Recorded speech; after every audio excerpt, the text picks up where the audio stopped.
안녕하십니까. 이번 시간은, 백화점의, 이제 이동수단인, 바로 엘리베이터, 에스컬레이터를 보도록 하겠습니다.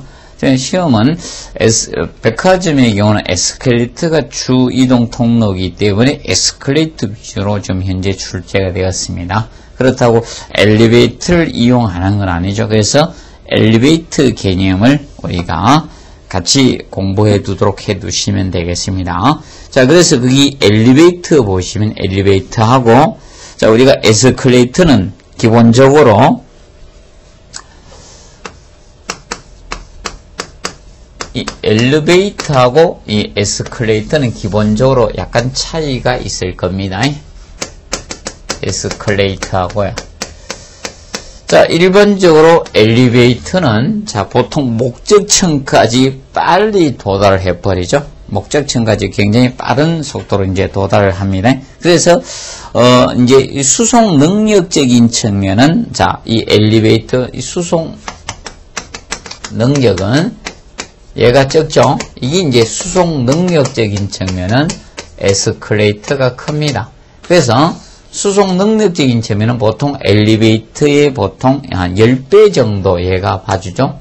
엘리베이터에 한 10배 정도로 봐줍니다. 10배 이상 봐줍니다.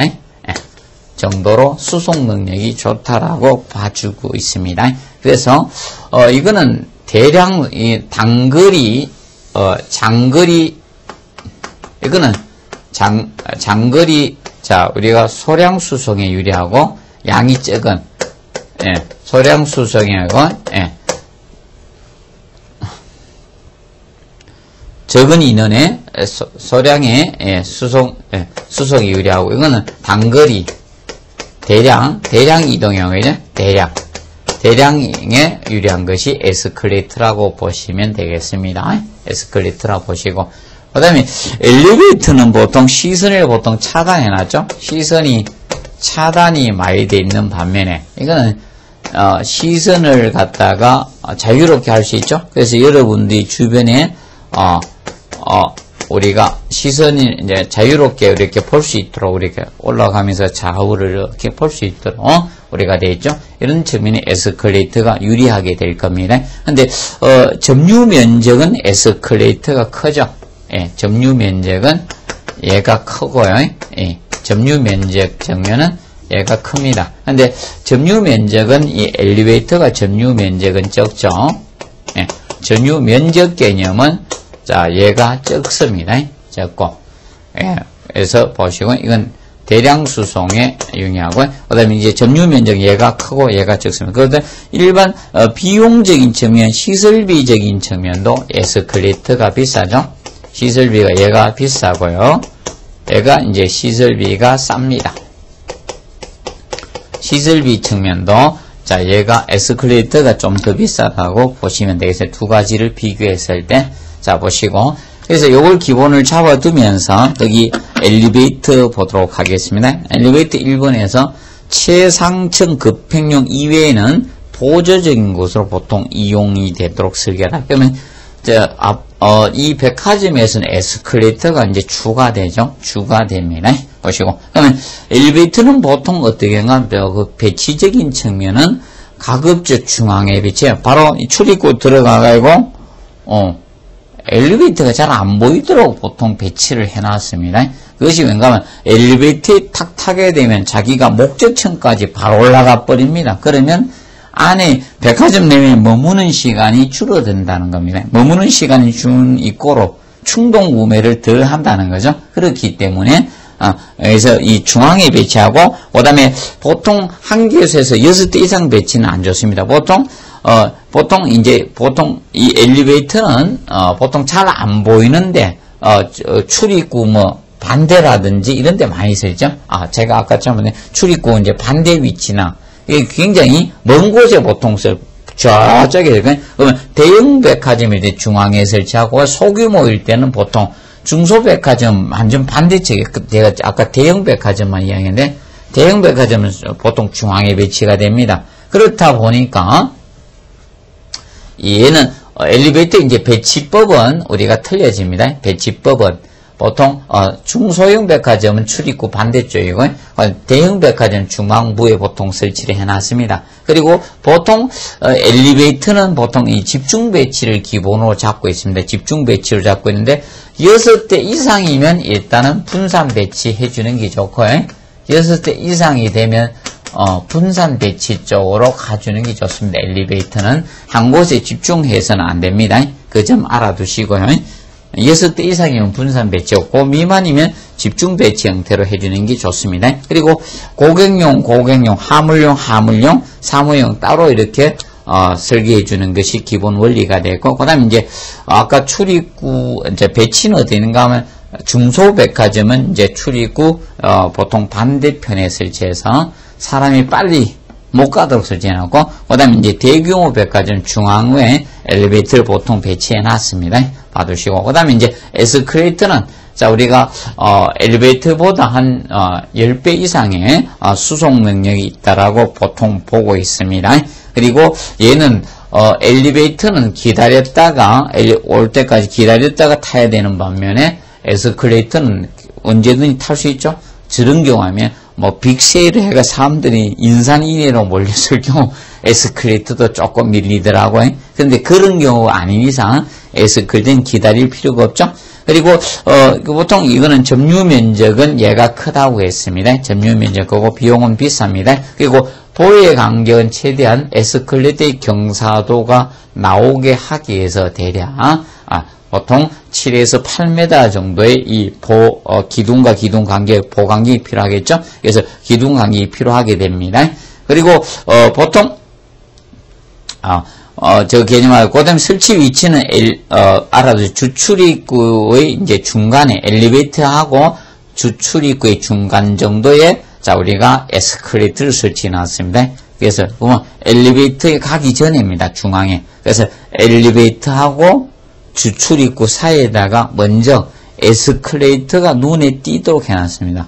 항상 설계는 그겁니다. 사람이 출입구로 딱 들어가면 저기 먼저 한참 들어가면 조금 들어가면 이제 뭔가 하면 에스컬레이터가 먼저 보도록 되어 있습니다. 그래서 에스컬레이터 타고 올라가라 이게. 그래서 엘리베이터는 잘 안 보이도록 설계를 많이 해놨습니다. 백화점의 경우. 그래서 명심하세요. 엘리베이터하고 주출입구의 중간 정도의 에스컬레이터를 배치해 놨습니다. 그래서 그거 봐두시고, 그 다음에 이제 매장의 중앙에 가까운 곳에 보통 설치해 놨죠. 그래서 그 딱 내리면 이제, 여러분들 매장으로 이제 분산할 수 있도록 이렇게 설계하는 게 기본 방법입니다. 그리고 이제 배치 방법에 따라 직렬식. 직렬식은 계속 이거죠. 이렇게 타고 올라갔어.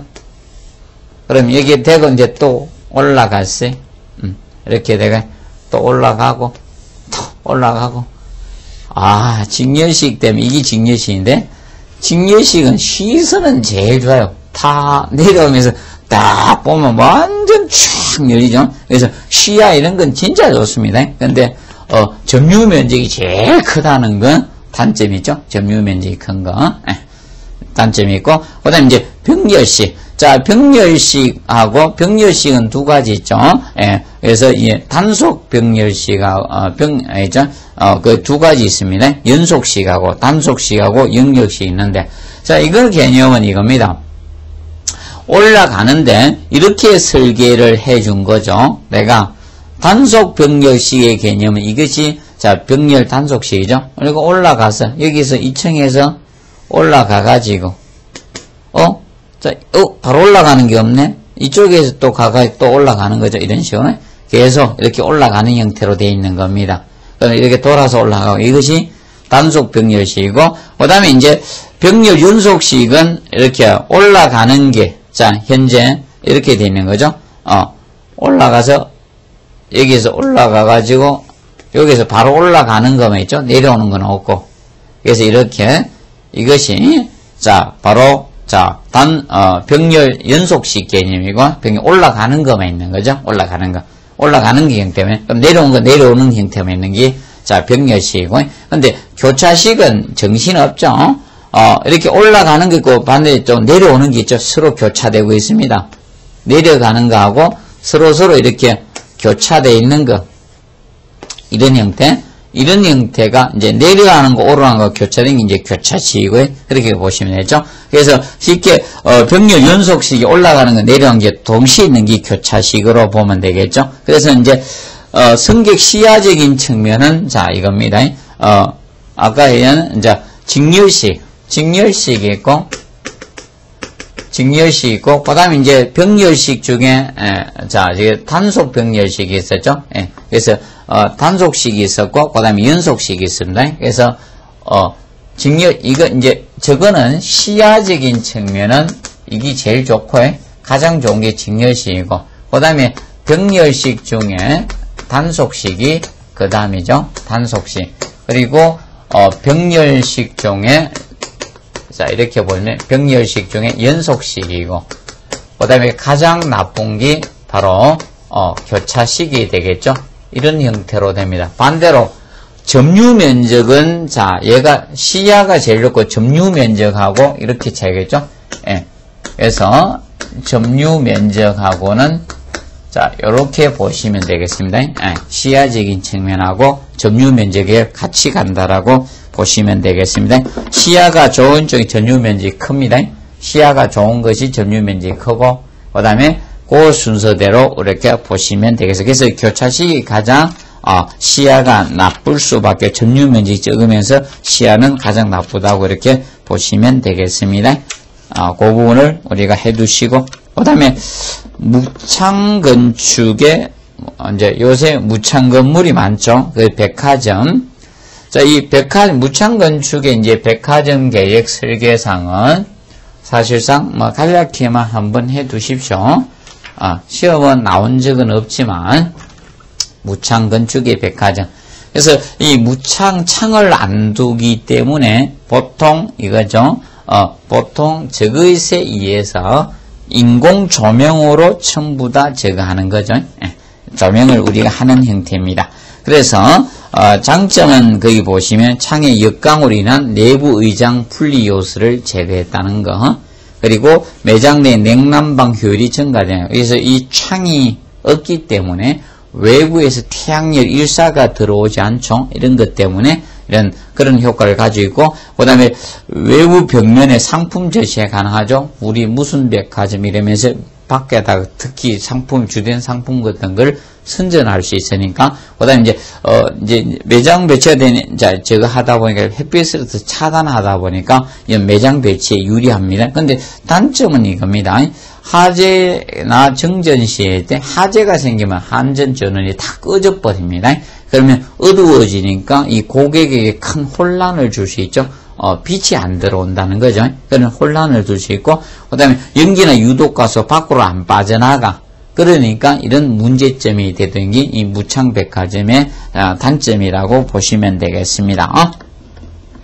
그리고 이제 쇼핑센터, 쇼핑센터는 그렇게 시험에 많이 나온 건 아니고요. 그래서 몰의 개념을 간단히 냈었었는데, 자, 그래서 이 쇼핑센터는 그래서 이 쇼핑센터적인 측면은 몇 가지만 살펴보도록 하겠습니다. 그래서 이제 쇼핑센터는 보통 우리가 승용차 교통수단을 이용해서 직접 우리가 이제 주차를 하고 구매하는 방식이 많이 있죠. 그렇다 보니까 주차를 굉장히 많이 할 수밖에 없을 겁니다. 그래서 운전하는 거리를 운전 시간 거리를, 소요 거리를 대략 운전 시간으로 따져서 일반적으로 잡고 있죠. 그래서 이 운전 시간 개념으로 거리를 짤 때 운전 시간은 보통 12분에서 15분 정도 이내 거리를 기준으로 운전 시간으로 따져서 이렇게 보통 잡고 적당하다고 보시면 되고, 자, 25분 초과되면 잘 안 갑니다. 25분 초과되지 않도록 이 설계를 잘해야 됩니다. 초과하면 이용이 어려워지겠죠. 이용이 어려워집니다. 그래서 대략 요 정도 거리 안에 들어가면 우리가 보통 차량을 이동해서 한꺼번에 대량 구매를 해가 오죠. 그래서 초과는 이용이 어려워집니다. 이용이 어려워지죠. 어려워지게 됩니다. 자, 그래서 이 시간 개념 정도 간략히 체크하시고, 쇼핑센터와 관련돼서는, 그래서 보시면 되는데, 그러면 이제 종류는 여러 가지가 있습니다. 종류적인 측면을 봤을 때는, 자, 입지별 분표, 교회형 쇼핑센터하고, 자, 그래서 입장에서 교회형, 우리가 바깥에 빠져나가서 교회형 이 쇼핑센터인데, 건물, 자, 이 도심지에 있는 게 아니라, 교회 바깥쪽에 넓은 대지를 이용해서 우리가 하는 경우 있죠. 그래서 이거는, 특정 상권의 사람들 구매청으로 삼는 거죠. 이거는 특정 상권의 사람을 구매총으로 잡는 거네. 상권의 사람들을 갖다가 구매총으로 잡을 때 이 교회형 형태를 씁니다. 이런 사람들은 무조건 온다는 거죠. 예. 그래서 이 특정 상권의 사람들 구매총은 교회형이 될 거고, 그 다음에 도심지 쇼핑센터는 막 누구나 다 오죠. 도심형 이 쇼핑센터의 경우는, 자, 요거는 일반적으로, 자, 이 불특정 다수를 기준으로 잡는 거죠. 요거는, 여러 사람을 기준 잡습니다. 그래서, 불특정, 이 다수입니다. 다수를 우리가, 대상으로 구매층을 잡는 거야. 그러면 이건 특정 상권 사람들만 잡는 거고, 교회형 쇼핑센터. 그래서 이 교회형 쇼핑센터는, 자, 특정 상권들 사람들이 구매층이 되다 보니까 이거는 잘못 설계하면 굉장히 위험할 수가 있다는 겁니다. 올해 예상했는데 안 오면요, 이 쇼핑센터가 문 닫아야 됩니다. 그래서 도심의 쇼핑센터가 많죠, 현재. 그래서 특정 대상을 구매층으로 잡는 것이 도심 쇼핑센터라고 보시면 됩니다. 규모별로는, 권리형 쇼핑센터하고, 커뮤니티형 쇼핑센터, 그 다음에, 지역별 쇼핑센터로 나누어져 있죠. 그러면 일반적으로 권리형 쇼핑센터, 사람이 직접 걸어가 운영, 보도권이나 일용품이죠. 사람이 걸어가서 사올 수 있는 그런 형태를 잡는 것이 권리형 쇼핑센터고, 커뮤니티형 쇼핑센터는 실용품 위주로 중규모 이제 쇼핑센터에 쓰는 거고, 그러면 이제 대형 위주가 되는 것은, 대형 상점 중심으로 되는 것은 우리가 지역형 쇼핑센터라고 보시면 되겠습니다. 구분해주고, 그 다음에 이 기능 및 공간의 구성 요소, 그래서 이런 공간의 기능이나 자, 이 공간의 이제 구성 요소로서, 그러면 이 쇼핑센터의 그 구성 요소, 공간 요소에는 어떤 것이 있나요? 그래서 요소를, 자, 우리가 기억하자. 구성 요소. 자, 이 종류를 좀 기억하세요. 종류를 기억하자. 그러면, 자, 그래서 이 종류 중에는, 자, 주의할 것은, 거기, 자, 여러 가지가 있죠. 첫째, 몰이 있고, 몰 개념이 있습니다. 몰이 있고. 그래서, 동선이죠. 이제, 고객을 유리하는 이 동선, 이제, 무슨 이런 몰 개념이고, 그 다음에, 자, 이런 핵점포, 핵상점이라, 점포니까, 상점 개념도 되겠죠? 핵상점, 구성요소가, 핵점포가 있을 거고, 그 다음에, 코트가 있고, 코트. 그리고, 여기 보시면 주차장이 필요하겠죠? 쇼핑센터에 주차장 없으면 안 갑니다. 주차장 필요할 거고, 그 다음에 전문점이 필요하고요. 전문점. 그리고, 사회문화시설이 이제 필요할 겁니다. 사회문화시설. 자, 그래서 지금 현재 구성요소에는, 자, 이 6가지가 있고요. 주의할 것, 구성요소 종류를 기억하면서 주의할 것은 이 구성요소에 공원은, 자, 쇼핑센터와 관계가 없죠. 공원은 요소가 아닙니다. 구성요소가 아니란 측면을 우리가 정리를 해 두시기 바랍니다. 자, 그리고 구체적으로는 이제 보고 알아두시면 됩니다. 몰과 코트의 개념을 간략히 알아두시면 됩니다. 그래서 몰은 이미 우리 공사시험 이런 데서 한번 출제가 된 적이 있었는데, 자, 그래서 이 몰은 이제 동선이죠. 동선입니다. 동선이 이 몰 개념이 되는데, 그러면 이 몰은 각 점포의 균등하게 고객을 유도하는, 자, 보도해야 됩니다. 동선이 돼야지, 뭐 어느 점포에만 유도하고 이러면 안 되겠죠? 각 점포에 균등히 고객을 유도할 수 있는 모를 동선을 해 주셔야 됩니다. 그리고 동시에 고객이 휴식처로 기능도 갖고 있어야 됩니다. 휴식처 그것도 가지고 있으면서 우리가 고객을 유도하는 동선이 되어야 되고, 각종 해압이나 또는 연예를 베푸는 연출장의 기능도 가지고 있는 것이 좋습니다. 그런 개념을 보시고, 그 다음에 근데 그 코트의 개념은 굉장히 넓은 공간이죠. 넓은 공간으로서 동선 길 가운데 고객이 머물 수 있는 휴식 공간을 제공하는 곳, 이것을 우리가 코트라고 보시면 되겠습니다. 그래서 코트에는 뭐 분수나 전화 박스, 식수, 벤치 이런 거 휴식처 조성을 해주라는 겁니다. 그리고 정보 안내 제공해서 뭐 책자 이런 것도 꽂아놓고 이렇게 되죠.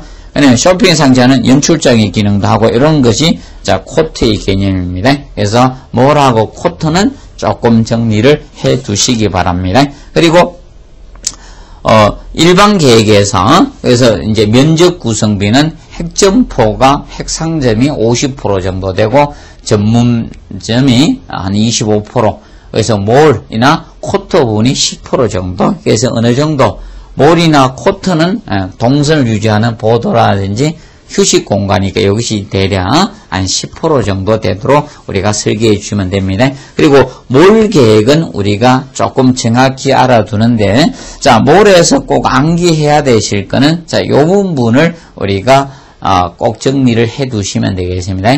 그래서 그 몰의 너비 폭에 대해서는 6에서 12m. 몰폭 6번에 몰의 너비 개념은 알아두시고, 그 다음에 거기 몰 길이라는 것은 핵점포 있죠? 핵점포, 핵상점, 핵점포, 핵상점이 있죠? 그래서 핵점포, 보통, 핵점포 간에 우리가 그 길이를 얘기합니다. 핵점포 간에 우리가, 핵점포 사이에 우리가 그걸 의미합니다. 핵점포 간의 사이에 몰 길이를 의미하는 거예요. 몰 길이. 요거는 꼭 암기하십시오. 핵점포 사이, 점포하고 점포 사이, 핵상점 사이. 이 몰의 길이는 240m 이하로 해야 돼. 너무 길어서는 안 된다. 이 길이가 240m 이하로 보통 설계를 해 주셔야 된다는 거 그거 알아두시고, 그 다음에 몰 길이 20에서 30m마다 약간 변화를 줘가 좀 짧게 이렇게 변화를 주고 너무 길게 설계하지 말라는 거죠. 그래서 그걸 공부를 해 두시고요. 그 다음에 나머지 1번에서 5번까지는 간단히 알아두세요. 고객의 주 보행 동선이죠. 그리고 핵점포 각 전문점의 출입이 이루어지도록 이 몰 동선 계획을 해야 되겠고, 그 다음에 확실한 방향성과 식별성이 요구됩니다. 도대체 이게 어디로 가는지 잘 모르면 안 됩니다. 그래서 그거 있어야 되고, 그 다음에 고객의 변화감, 다채로움, 자극과 흥미를 우리가 주도록 이 동선 계획은 짜라는 겁니다. 그리고 자연광을 끌어들 외부 공간 같은 성격 가지게 해주면 좋고요. 그리고 그래서 우리가 꼭 외워야 될 것은 그거 몰의 너비, 몰의 길이 이런 변화 주는 것에 대해서 정확히 우리가 학습을 요해 주시면 되겠습니다. 그런 분야를 학습해 두십시오. 자, 그리고 차트 7에 이제 학교하고 유치원에 대해서 살펴보도록 하겠습니다. 학교하고 유치원. 그래서 여기도 뒷부분 유치원보다는 학교 위주로 여러분들이 공부를 많이 하셔야 됩니다. 학교가 주가 될 수밖에 없죠. 그래서 학교 부분, 학교는 길고 유치원은 짧습니다.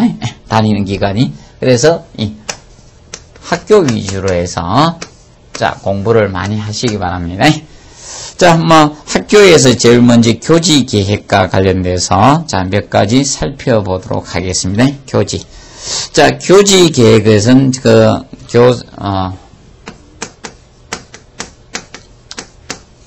부지 필요하죠. 학교를 지을 땅이 필요한데, 교지 계획과 관련돼서는, 교지 선정 시 주의사항은, 학생의 통학지역 내 중심이 있어야 되죠. 통학지역이, 자, 여기 끌어들이는 데가 지금 현재 통학지역이 한 이 바운다리가 있거든. 그러면 학교는, 중심에 속하죠. 통학지역 내에. 자, 학생이 이제 통학지역이 있을 건데, 이 바운다리가 이렇게 있으면, 자, 이 중심에 기본적으로 학교가, 이 교지가 선택되어 주시면 되겠죠. 교지가. 그리고 간선도로나 번화가의 소음으로 격리해 가는 거. 자, 너무 학교가 완전 여기가, 예를 들어서 이 주 간선도로가 여기 지나간다? 그러면 이거는, 이런 간선도로 이런 것이 있으면 안 된다는 겁니다. 간선도로가 지나가면 소음이 굉장히 심할 수밖에 없죠. 그렇기 때문에 이런 것은 격리해야 된다. 이런 것은 간선도로는 격리해두도록 되는 거. 그 다음에 이제 학교가 나중에, 커질 수가 있으니까 장래 확장도 고려해야 된다. 그래서 이 학교가 이제 주변에 이제 커질 수도 있으니까 확장도 고려해서 이 부분에 충분히 확장할 수 있는 이유가 있는데, 우리가 골라주시면 된다는 겁니다. 그 다음에 이제, 학교 환경을 구성하는 데 필요한 지형이나 부지, 그런 거 적합하고, 그 다음에 일조 통풍이 좋은 곳에, 특히, 운동장 이래서 햇볕 잘 들어오고 이런 데 돼야지, 음침한 이런 게, 그늘진 곳 이런 건 안 좋겠죠. 그래서 일조나 통풍이 원활한 곳에 우리가 해주시면 되겠습니다. 그리고 이제, 이 교지 계획, 이제 교지 형태는, 이 부지는 어떻게 돼야 되는? 교지 형태는 일반적으로 이것이 가장 유리하죠. 교지 형태는. 보통, 정형에 가까운, 정사각형은 정확히 안 좋죠. 정형에 가까운 일반적으로, 자, 이 직사각형이 유리, 장방향이죠. 직사각형. 그래서 정형에, 자, 가까운 직사각형에, 이 형태, 직사각형이, 유리합니다. 제일 유리한 것은 이런 형태가 제일 유리합니다. 제일 유리하다고 보시면 되겠습니다. 간단히 보시고. 자, 그리고, 거기 교사, 이제 방위계획에 대해서 다뤄서 교사계획에서 방위는, 정남형 형태나, 또는 남이나 남동, 남이나 남성, 이런 형태로 우리가 해주라. 그래서 태양을 충분히 받을 수 있는 형태로 해주시면 될 겁니다. 자, 그리고 저기에 대해서 보도록 하겠습니다. 그리고 중앙 면적 이런 거 개념은 아직 출제가 된 적은 없지만 혹시나 해서 여러분들이 저거 정도는 한번 봐두십시오. 교사 면적에서 교사 최저 소요 면적에 대해서 그래서 복도나 출입구 계단 등의 통로 면적 포함해서 학교의 종류에 따라 1인당 소요 면적이 나오고 있습니다. 그래서 자, 초등학교하고 그 다음에 자, 중학교, 그 다음에 고등학교, 그 다음에 대학교에 대해서 1인당 자, 이 소요 면적 1인당 얼마만큼의 소요 면적이 필요할 것인가 그 개념에 대해서 한번 간단히 알아두십시오. 그래서 초등학교는 3.3에서 4.0m 제곱미터고 그 다음에 이 중등학교가 5.5에서 자 7.0이 되죠. 7.0 그리고 고등학교가 7.0에서 8.0 정도 잡고 있고 그 다음에 대학교가 16.0m 잡고 있죠. 그래서 1인당 소요 면적 대략 그러면 1인당 소요 면적을 아니까 교사 최저 면적, 교사 면적이 얼마나 필요한가 이름만 주어지면 대략 알 수 있겠죠. 그래서 이 교사 면적에 대해서 우리가 1인당 얼마 면적에 대해서 한번 간략히만 알아두십시오. 네. 초, 중, 고, 대학교 각각 차이가 있다. 간략히 한번 봐두시기 바랍니다. 자, 그리고 우리가 이 학교 운영 방식은 꼭 공부해 두셔야 되죠. 학교 운영 방식. 그래서 이 학교 운영 방식은 거기에 대해서 우리가 특성을 정확히 파악을 해 두시기 바랍니다. 특히 이 종합교실형 형태나 또는 일반교실에다 특별교실 자를 접목한 형태나 그리고 교과 교실형, 플라토형, 우리가 또는 달톤형 이런 개념에 대해서 정확한 학교의 그 방식을 그래서 이거는 뭐 자주 시험에 언급되죠. 모든 시험에 자주 언급되었던 건데 그래서 이 학교 운용 방식은 학교 안 다니는 사람들은 없기 때문에 이 학교는 열심히 시험에 자주 내는 방향이 있죠. 그래서 종합교실형은 이 종합교실형 여러분들이 학교에 다녔어서 알죠? 국민학교가 보통 여기에 해당이 됐었는데 종합교실형 그래서 뭐 A형 또는 U형이라고 하죠. 그래서 A형 또는 U형이라고 하는데 보통 U형 형태를 많이 쓰죠. U형. 자, 그래서 A형 또는 U형이라고 하는데 보통 이거죠. 학급수하고 교실수하고 동일한 거죠. 그러면 한 학급이 하나의 교실을 가지는 거죠. 교실수하고 학급수하고 동일하죠. 쌤쌤이 아닙니까? 예, 학급수하고 같은 거죠. 한 학급에 하나의 교실이 있는 것이 이것이 바로 이 종합교실형이 됩니다. 그래서 자기 교실 내에서 우리 이동을 전혀 안 하는 겁니다. 여러분들 국민학교 때 이동했습니까? 안 했습니까? 안 했죠? 제자리에 딱 앉아가 계속 체육 시간만 밖에 나갑니다. 체육 시간만. 그러면 밖에 나가서 운동장에 뛰어놀 때 빼놓고 계속 앉아가지고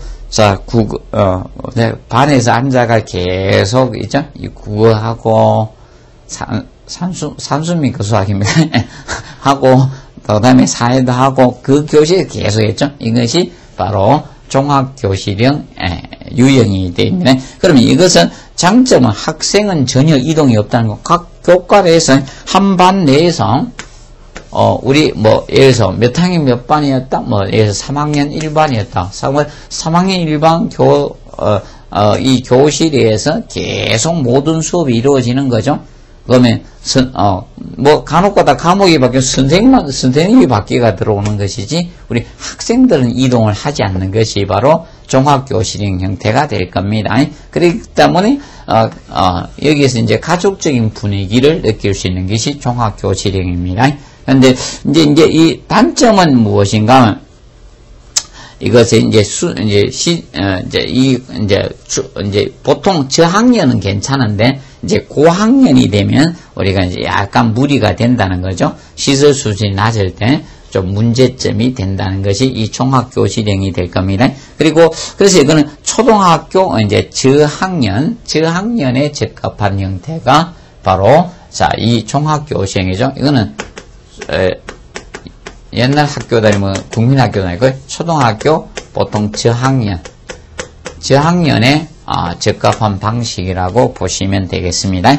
그리고 일반교실 우리가 특급교실, 특별교실 형태. 그러면 여러분들 학교에도 이런 거 쓴 경우가 많습니다.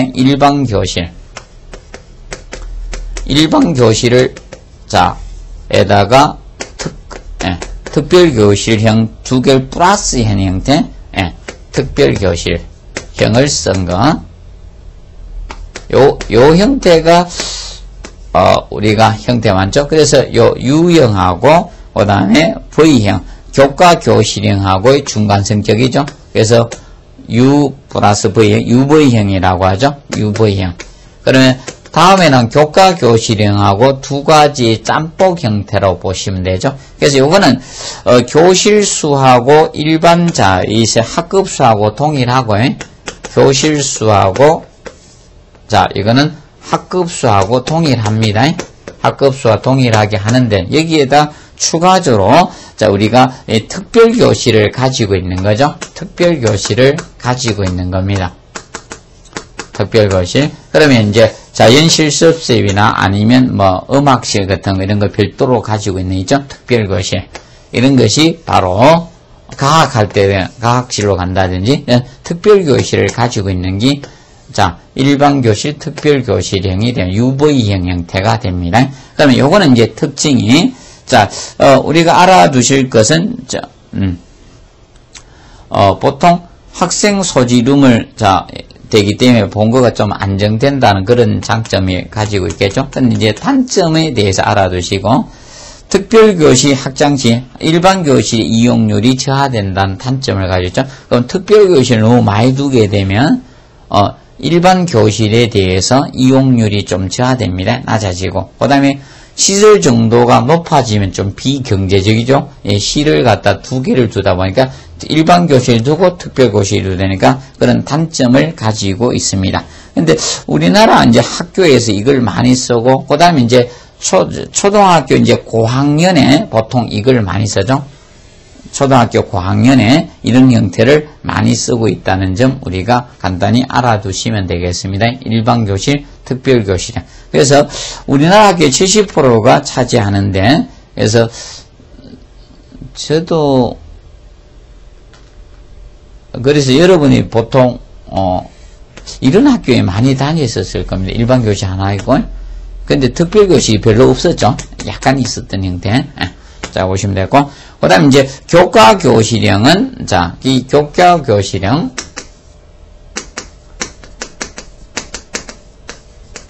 자, 교과 교실형의 경우는 알아두실 거예요. 얘는 일반 교실을 없애는 거죠. 일반 교실이 없는 거야. 일반 교실이 없는 방식 하면 교과 교실형을 기억하십시오. 얘는 포인트가 일반 교실이 없는 설계가 됩니다. 알아두시고. 그래서 요거는 일반적으로 순수율이 높아지죠. 그래서 이 일반 교실이 없고 이 교과 수업 위주로 하다 보니까 자 그래서 여러분들이 교과를 위해서 만든 일반 교실이 없는 방식입니다. 그러면 보통 여러분들이 교과를 위해서 일반 학생들이 이동해 가는 거죠. 그것이 바로 교과 교실형 V형이 됩니다. 이걸 V형이라고 하는데 그래서 아까 요 일반 교실 특별 교실형이 바로 요거 U형 종합 교실형하고 교과 교실형의 짬뽕 형태가 바로 일반 교실 특별 교실 UV형 형태가 됩니다. 그래서 요거는 시설의 이용도를 높아지겠죠. 이 일반 교실이 없고 교과 교실 형태로만 하려니까 이용률이나 순수율은 높아진다라고 보시면 됩니다. 근데 결과적으로 학생들이 이 교과실을 찾아가 다녀야 됩니다. 그렇다 보니까 일반적으로 자 이동에 자 우리가 심해질 수밖에 없죠. 학생들 이동이 심해지게 됩니다. 그다음에 그거 보시고 그다음에 이동 시 이제 소지품 보관 장소나 이제 동선에 이제 주의해야 될 것이 이 교과 교실형 형태가 될 겁니다. 그리고 그다음에 이제 UV형과 V형의 중간인 자 E형 형태, 일반 교실, 특별 교실, UV형하고 UV형.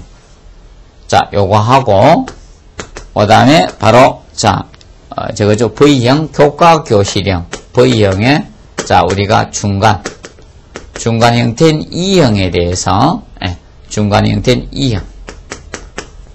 E형에 대해서 자 E형은 우리가 일반 교실 수는 학급 수보다 작게 하고 그래서 UV형 하다 보니까 UV형하고 요거의 V형의 교과 교실 요거하고 요거의 중간이자 그러면 여기는 일반 교실, 특별 교실, 교실수하고 학급수와 같고 특별 교실을 가졌었죠. 근데 요거는 교실수하고 학급수하고 동일하지는 않습니다. 그래서 일반 교실이 조금 줄죠. 학급수보다 좀 적게 있으면서 자 한 거죠. 요것이 그래서 요거는 이용률이 자 상당히 높일 수 있고 이제 경제적 측면이 맞습니다. 근데 요것도 학생 이동이 있을 수밖에 없죠. 학생 이동이 있는 방식이고 왜? 이 V형 교과 교실이 짬뽕이니까 학생 이동은 많을 수밖에 없습니다. 그 다음에 플라톤형 P형 나옵니다. 자 그래서 플라톤형 또는 우리가 플래톤형을 보통 플라톤 또는 플래톤형이라 하죠. 이 플라톤 또는 플래톤. 자 이 플라톤형 보통 이 P형의 개념. 평은 학급을 2분단으로 나누는 거죠. 2분단으로 나눠가지고 학급을 1분단, 2분단 나눠서 자 우리가 한 편이 일반 교실을 이용하면 다른 편은 특별 교실을 이용하는 거죠. 분단을 두 개를 나눠서 2분단으로 전 학급을 2분단으로 나눠가지고 그러면 이 분단과 이 분단, 1분단, 2분단으로 나눠가지고 이 분단이 얘가 일반 교실 사용하면 1분단이 일반 교실을 사용하면 자 2분단이 이제 특별교실을 이용하는 방법입니다. 교실을 이용하는 방법인데, 그러면 이것을 어떻게 두는 것이 좋은가 하면, 바꿀 때 만약에 휴식 시간에, 짧은 휴식 시간에 일반 교실과 특별 교실로 이렇게 바꾸게 되면 엄청난 동선의 효료와 동선이 꼬임과 동선 혼란이 올 수 있죠. 심각한 사태가 발생될 수 있기 때문에 보통 무엇을 기준으로 이렇게 바꾸게 설계하는가 하면 점심시간을 중간에 둬가지고 점심 먹고 이렇게 교차하도록 이런 형태를 하는 형태가 설계하는 게 기본이라고 보시면 되겠습니다. 그래서 요거는 이제 교과 단임제하고 바로 우리가 학급 단임제를 병용하는 형태가 이 플라톤형이라 보시면 된다. 그래서 분단 두 개가 나왔다. 플라톤형 또는 플래톤형이라게 P형하면 자, 이 분단이 포인트입니다. 그것을 기억을 해 두시면 되겠습니다. 그런데 교사시 부족 시에나 또는 시설물이 우리가 적당한 시설물이 없으면 설치가 곤란한 형태가 플라톤형이다. 그러면 충분히 이런 교사 수나 또는 이런 왠가면 학급이 두 번 더 나눠지니까 수임이 두 분 돼야 되지 않습니까? 그래서 이제 교사 수가 많아야 되겠고 부족 시는 안 됩니다. 그래서 우리가 실시하기가 곤란한 형태가 플라톤형이라고 보시면 되겠습니다. 그래서 미국에서 이제 초등학교에서 가미를 해소하기 위해서 실시된 것이 바로 플라톤형이죠. 우리나라에서는 이 플라톤형 형태는 쓰지 않고 있죠. 보시면 되겠고, 그 다음에 달톤형 나오죠. 돌턴형 또는 달톤형 D형이라고 칭하는데, 그래서 학급 학년을 없애고 학생 각자의 능력에 따라서 교과를 선택하게 하는 것이 바로 이 달톤형 또는 돌턴형이라고 하죠. 그래서 우리가 보시면 되고, 그 다음에 이거는 학원이라든지 그 학원 쪽이나 아니면 직업학교 이런 데 적합한 것이 바로 이 돌턴형, 달톤형 D형이라고 칭합니다. 그래서 그것을 여러분들이 공부를 좀 해 두시기 바랍니다. 그리고 그 이용률과 순수율은 아직 시험에 나오진 않았지만 기준으로 한번 봐 두십시오. 그래서 이용률은 교실이 사용되고 있는 시간을 분자해 두고 일주간의 평균 수업 시간을 나눠준 것이 이용률입니다. 일주간의 평균 수업 시간을 나눠준 겁니다. 그리고 순수율은 일정 교과를 위해 사용한 시간을 갖다 그 교실에 사용된 시간을 분모로 나눠줬죠. 이것이 순수율입니다. 그래서 순수율과 이용률 두 가지에 대해서 간략히 비교를 좀 해 놓으시기 바랍니다. 그리고 운용 방식 채용 부분에서는 거기 초등학교 저학년은 우리가 알죠. 종합교실형 유형 형태가 적합하고, 그래서 A형 또는 U형이라는 게 종합교실형이죠. 종합교실형 형태가 적합합니다. 그리고 고학년은 UV형 일반교실, 특별교실형 짬뽕한 형태가 적합하죠. 그리고 중학교 1학년도 동일하게 UV형 형태가 적합합니다. 그리고 중학교 2학년 P형, 플래툰 또는 플라톤형이라고 하죠. 그래서 이 P형 형태가 적합하고요. 그 다음에 중학교 3학년은 교과교실형 형태가 적합합니다. 교과교실형 V형이죠. 교과교실형 V형 형태가 적합하다고 보시면 되겠습니다. 그리고 블록 플랜에서 일단은 학년 단위로 정리할 수밖에 없죠. 막 섞을 수는 없으니까 기본 블록 플랜의 기본은 학년 단위로 우리가 해주시고, 그 다음에 동학년의 학급은 균등 조건으로 우리가 하셔야 돼. 균등 조건으로 플랜을 결정해 주시고, 그 다음에 저학년은 높은 층에 갖다 놓으면 안 됩니다. 그래서 보통 국민학교 저학년은 밑에 층에다가 갖다 놨습니다. 그래서 고학년이 보통 위로 올라가죠. 그래서 저학년이 1층에 보통 두고 있습니다. 그래서 대피시 빨리 피난을 갈 수 있도록 저학년을 보통 아래층에다 두고 1층에다 두고 있습니다. 그리고 우리가 초등학교 저학년의 경우는 아까 U형이죠. A형 종합교실형 형태로 우리가 설계하는 것이 기본입니다. 그리고 고학년은 UV형 바로 아까 일반교실, 특별교실 형태로 우리가 가주는 것이 좋습니다. 그리고 7번에 보시면 일반교실은 양끝에 특별을 붙이는 형은 그리 좋지 못합니다. 그래서 일반교실과 특별교실은 분리해 주는 것이 기본이다. 일반교실과 특별교실은 분리 개념 알아두시기 바랍니다. 그 점 정도 우리가 기억을 해 두시기 바랍니다. 자, 그리고 10번에 보면 실내 체육관 배치는 학생이 이용하기 쉬운 곳에 배치하고 지역 주민도 우리가 이용을 고려해서 이렇게 배치를 해주는 것이 기본입니다. 그리고 관리실 배치는 전체 중심 위치가 좋고요. 학생 동선을 차단하지 않는 위치에 관리실은 배치가 돼 전체 중심에 하면서 학생의 동선을 차단하지 않는 형태로 우리가 해주는 게 좋고요. 그 다음에 실내화나 실외화를 각각 사용할 경우 신발장 배치 계획을 이제 고려를 우리가 해 주셔야 됩니다. 그리고 운동장은 남북 방향으로 길게 배치해 주는 게 좋습니다. 운동장. 그래서 운동장 이제 배치 개념은 남북 방향으로 길게 배치한다. 이거는 남북 방향으로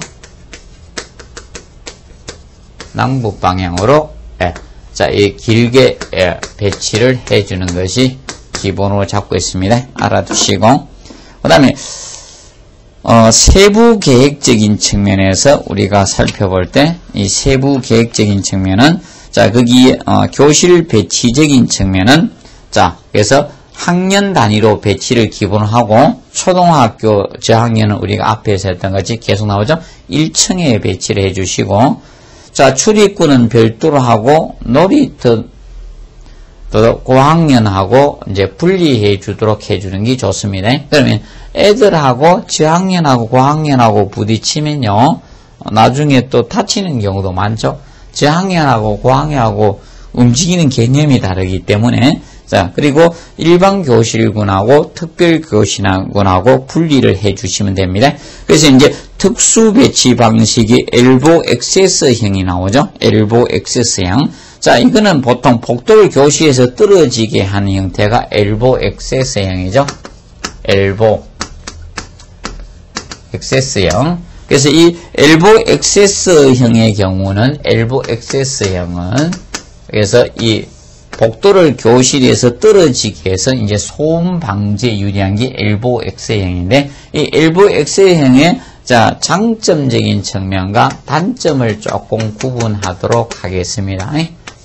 자, 그러면 장점은 엘보 X형을 그럼 복도를 갖다가 이제 교실에서 떨어뜨리게 한 것은 그래서 학습의 순수율은 높아집니다. 학습의 순수율이 높습니다. 순수율이 높다는 것은 장점에 속하고요. 그 다음에 이제 실내 환경이 균일해집니다. 실내 환경이 균일해집니다. 균일하다는 거. 그리고 일조 통풍이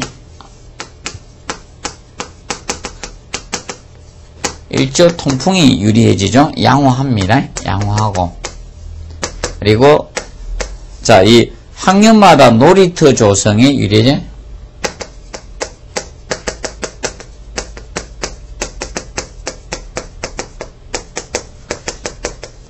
조성이 유리합니다. 유리한 것이 바로 자, 엘보 액세스형의 자, 우리가 장점으로 보시면 됩니다. 그래서 복도를 갖다가 교실에서 떼가지고 이제 설치한 형태가 되죠. 이격식에서 설치한 형태입니다. 그것이 엘보 액세스형이고, 근데 이제 이 단점은 학생의 배치가 불명확하다는 거, 예, 단점적인 측면은, 예, 학생의 우리가 이 배치가 불명확해진다는 거, 불명확하다는 것, 이것이 단점으로 작용됩니다. 그리고 시대 개성을 살릴 수가 없어 획일적이다 보니 시대 개성을 우리가 살릴 수가 없습니다. 그 다음에 세 번째, 각각의 통합이 곤란하다는 거, 통합이 곤란합니다. 곤란하다는 측면 우리가 단점으로 잡고 있고요. 그 다음에 복도 면적이 늘어납니다. 복도를 별도로 빼가 설치하다 보니까 소음은 적어지지만 복도 면적이 늘어납니다. 그 다음에 다섯 번째, 그래서 그 측면을 보시면 되고, 그래서 이 정도 보게 복도 면적이 늘어난다는 거. 자, 이런 것들이 엘보 액세스형의 특징이라고 보시면 되겠습니다. 그리고 클러스터형 나오죠? 클러스터형이 2개나 3개의 교실 소단위로 분류해주는 걸 보통 클러스터형이라고 합니다. 그래서 각 학급에 이제 전형의 작은 홀로 이렇게 구성이 되는 이런 형태를 우리가 봐두시면 되겠고, 그래서 이제 그 장점 나오죠. 각 교실 외부와 접하는 면이 많고, 각 교실과 방해가 적다, 간섭이 적다는 게 교실과 교실의 간섭이 적다는 겁니다. 그 다음에 학년 단위, 교실 단위 독립성이 커지고, 그 다음에 마스터플레이 융통성이 커서 시각적으로 보기에 괜찮은 형태가 바로 자 클러스터형이 됩니다. 그런데 단점은 넓은 교지를 요한다는 거죠. 이렇게 각각의 이제 홀을 둬야 되다 보니까 각 학급의 전용의 작은 홀을 두다 보니까, 그리고 소규모 구분을 하다 보니까 이제 넓은 교지를 요한다는 거. 그리고 관리부와 이제 동선이 좀 길어집니다. 그리고 운영비가 많아진다는 거. 그 다음에 이거는 이렇다 보니까 이제 단점으로 하나 더 들 수 있는 것이 교실 하나만에 자, 이 정축이 불가능하다는 거죠. 정축이 불가능하다는 거. 이것도 이제 단점으로 잡을 수가 있습니다. 단점적인 측면이 됩니다. 자, 알아두시고, 그 다음에 이제 교실의 이제 세부 계획과 관련돼서는 자, 크기 정도만 한번 봐두시고요. 크기. 그래서 이제 크기는 거기 보시면, 보통 7m 곱하기 9m 장방이고, 저학년은 9m 곱하기 9m 정도가 적합하다. 그래서 교실의 세부 크기는 크기 정도 한번 정리를 하시고요. 그 다음에, 넘겨보시면, 자, 특별교실에 대해서 나옵니다. 이 특별교실만, 자, 간략히 한번 봐두시면, 특히 자연과학교실, 그 다음에 자연과학교실과 미술실, 생물교실, 요런 거, 그 다음에, 지학교실, 요 정도 한번 간단히 한번 봐두시고, 그래서 자연과학교실은 보통 전기, 가스, 이런 거, 배수, 급배수 이런 거 해야 되니까 보통 아래층에 설치하는 게 좋고요. 실험에 따른 유독가스가 나올 수 있죠. 그래서 그걸 막기 위해서 드래프트, 자, 챔버를 이용하죠. 드래프트. 자, 이 챔버를 이용해야 됩니다. 그래서 이 유독가스를 빨아내는 게 드래프트 챔버죠. 그거 간단히 보시고, 자, 미술실은 균일한 조도가 돼야 돼요. 균일하지 않으면 우리가 음영이나 이런 게 생기기 때문에 보통 북측 채광을 삽입하는 것이 기본입니다. 그거 좀 알아두시고, 그 다음에 생물교실은 보통 1층에 두는데 보통 남면이 좋습니다. 생물교실이든 태양이 들어오는 남면 형태가 좋고요. 그 다음에 이제 지하교실, 장기간 계속 기상 관측을 해야 되는가, 교정 가까이 우리가 두는 걸로 자 봐두시면 되겠습니다. 그 다음에 교실의 소음과 관련돼서는 거기 소음은 70폰 이하로 우리가 해주시고, 그래서 여기는 저걸로 하죠. 폰 개념으로 잡고 있죠. 감각적인 척도. 보통 데시벨이 바로 물리적인 척도인데 여기에서는 톤으로 우리가 잡고 있습니다. 교실의 소음은. 그래서 70폰 이하로 이제 우리가 해주고, 교실에 미치는 소음이나 운동장의 소음, 복도, 이웃 교실 상하층의 소음 등이 있을 수 있죠. 그래서 소음 기준은 70폰 정도, 그거 정도 알아두시고, 그래서 간략히 한번 봐두시기 바랍니다. 그리고 그 채광 부분 있죠. 이 채광은 자연 채광을 기준 원칙으로 하고요. 인공 조명이 보조 역할이 돼야 된다는 것을 항상 기준 잡아주세요. 자연 채광이 기본이고요. 인공 조명이 보조 역할이 되어 주시면 됩니다. 그리고 평소에 300룩스 확보하기 위해서 한쪽 채광, 측면에서 한쪽에서 채광을 하면요, 그렇게 안 받죠. 그래서 양면 채광 쪽이 유리합니다. 양면 채광 유리하고, 그 다음에 실내 마감은 명도가 높은 확산성 있는 것으로 마감하는 것이 실내를 밝게 해줄 수 있는 거죠. 그래서 확산성 쪽으로 가주시면 되고, 6시간 일조로 되면 남쪽 건물 높이의 2.5배 인동 간격 정도가 필요하다는 거, 그거 정도 한번 정리를 해 두시기 바랍니다. 그리고 그래서 그런 부분에 대해서 하시고, 그 다음에 유치원 부분은 여러분들이, 유치원은 뭐 시험에 거의 출제가 잘 안 되는 형태이기 때문에 여러분이 조금 이제 정리해 두실 거는, 그 유치원에서 유치원 규모 산정과 관련된 거, 한 번도 출제는 안 됐지만, 이런 유치원 규모 산정에서 뭐 최적 규모 1인당 인원수라든지, 뭐, 교육 공간 면적, 그리고, 1인당 5개 공간 면적이나 있죠. 요 정도 한번 간략히 한번 보십시오. 뭐, 기타 계획이 한번, 뭐, 출제가, 뭐, 거기, 뭐, 서울시 7급에 한번 나왔었는데, 뭐, 그 부분 가지고 한번 다뤘는데, 그렇다고, 그거는 9급 정도는 한번 기타 계획을 한번 봐두십시오. 그래서, 담 높이는 18cm 이하. 그리고 그룹실에 장방이랑 배치하고 1인당 제가 2제곱미터 기준인데 그룹실은 1인당 2제곱미터. 그래서 남향 배치고 1인당 2제곱미터. 그리고 5개 공간을 갖춘 저층형 건물을 계획을 해 주시고요. 교사와 유원장이 같은 대지내에 두면 교실은 남향 배치로 해 주시면 됩니다. 그리고 세면장과 변소는 인접 배치에 가깝게 갈 수 있도록 우리가 배려를 해 주셔야 됩니다. 그 정도 봐두시면 되겠습니다. 정리하시고. 그래서 이번 시간은 여기에서 조금 길게 해서 마치고요.